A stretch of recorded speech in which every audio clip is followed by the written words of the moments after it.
The board of the public broadcaster has recently announced the appointment of Mr. Chris Maroleng as the Chief Operations Officer of the SABC. Mr. Maroleng holds a BA Honours and a Master's degree from the University of Cape Town and also received several postgraduate scholarships and awards locally and internationally. He's an accomplished South African with successful careers at senior management level in television, communications and corporate affairs. Maroleng started in this hot seat that was previously held by Hlaudi Motsoeneng on Thursday, and he joins us now in studio to share his vision for the SABC, which has been a rather controversial position in the past.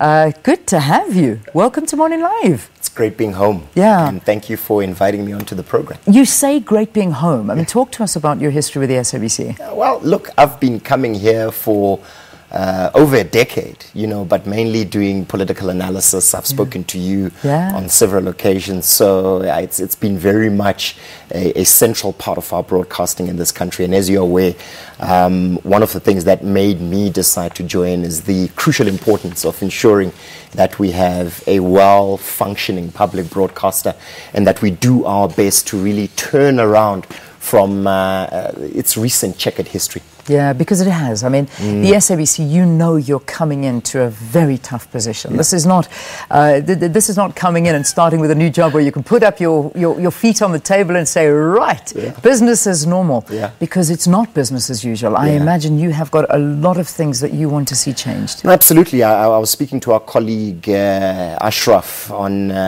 SAFM yesterday. And one of the things that I was trying to point out is that it cannot be an evolutionary process where we try and slowly or incrementally move along our broadcaster, but really what I have been appointed to do with a very strong mandate by our board is really to engage in a process of disruption where we move along the SABC by disrupting our business processes, disrupting our content, disrupting the way we do our business so that we ourselves are not disrupted by these new competitors, particularly on the digital and online space. Yeah, you talk digital because I think that's probably one of the big priorities as you come in here.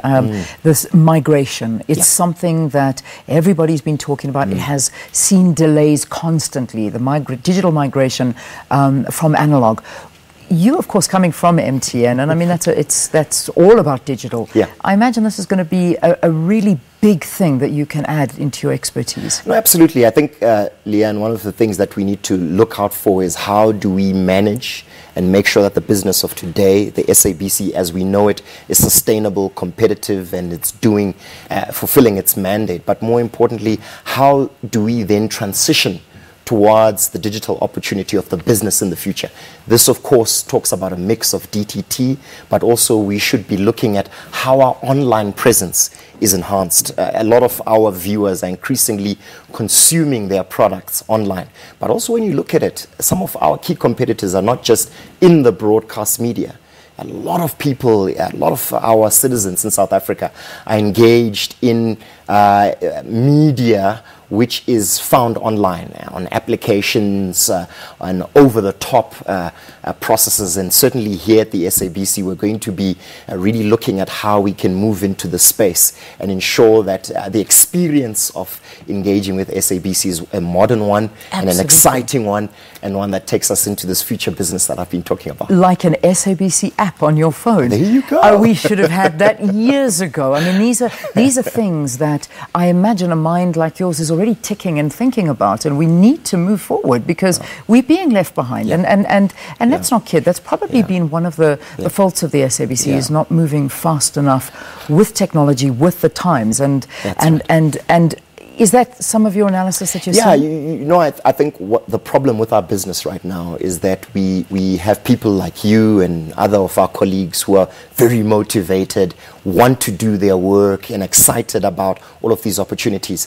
I think where we have not supported you as much, when I say we, I think senior management at the SABC is developing strategies that allow you to have that potential unleashed so that we can become more competitive. And actually, the view that I have, and not to overpromise, is that SABC must return to its position as being the broadcaster of choice, the broadcaster that most South Africans want to watch, is relevant and ultimately is moving and benefiting from this digital opportunity. Yeah, a lot of controversial decisions were made, and I mean, you come into a chair that was previously held by Hlaudi Motsoeneng, and you know, it was a very difficult time at the SABC. During that tenure, a lot of changes were made. Some of them not so good. Some of them costing this organisation a lot of money, and it's still trying to recover from that.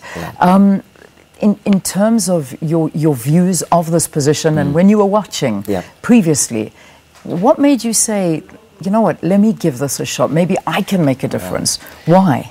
Because the SABC, for all that is said about it, is not broken. Okay, I can't remember a time when the SABC on any of our platforms was off air. Okay, and that is mainly credit to our colleagues who have weathered the storm and continued doing the work that they need to do. My job as I come in is to enable an environment where people who are interested in broadcasting, people who want to do their work at the SABC have all the capacity, have all the resources to help them do that. But more importantly is to ensure that we move towards greater financial sustainability. We're going to be reviewing our operating model to see that we are fit for purpose and that we have the right systems and structures that will help us do our work, that we introduce governance. But at the core of that is the people of the SABC. A lot of our colleagues have really been through a difficult time, particularly in our newsrooms, where people's freedoms of association, freedom of expression has been really impinged upon. And I think my role is to ensure that the technical infrastructure is there for us to move forward with confidence and embrace the future opportunities. Yeah. Chris, I'm going to ask you if you don't mind staying with us perhaps for another minute or so. Sure. Just to sort of get our conversation to a close. You're always here. This is where your new office is. Do you like your new office, by the way? It's beautiful. I love my office. I won't say too much about that. Don't say too much about the office, but it's got a good view. That's all I can say. It's an office with a view, which I'm not sure you're going to be sitting in much because there's a lot of work to do. No, since Thursday, I mean, what have you managed to do since Thursday? You know what? I've really been meeting senior management, trying to understand the business. But really what I've been doing a lot of, and I think I'll be doing a lot of this in the next month, is just listening, trying to understand what the problems are, really learning about the challenges. And I actually am beginning to realize how complex and large this organization is. And it really requires us to, you know, join hands as colleagues, as members of the SABC to take this business forward. What's exciting about it is that there are so many opportunities that we need to embrace, but the problem is, where do we start? And I think that's what I'm trying to understand. In the next 100 days, we are rolling out a 100-day program to ensure that these processes, systems are in place so that we can begin talking about what are the things that we should do to move our business forward. Excellent. All right. We're in conversation with the SABC's new COO, Chris Maroleng. We are going to take the news now. It is 7 o'clock. So after that, we'll wrap up our conversation. If you'd like to ask any questions, please do at Morning Live SABC, and we can present those to our new COO. But for now, 7 o'clock, let's get the top news.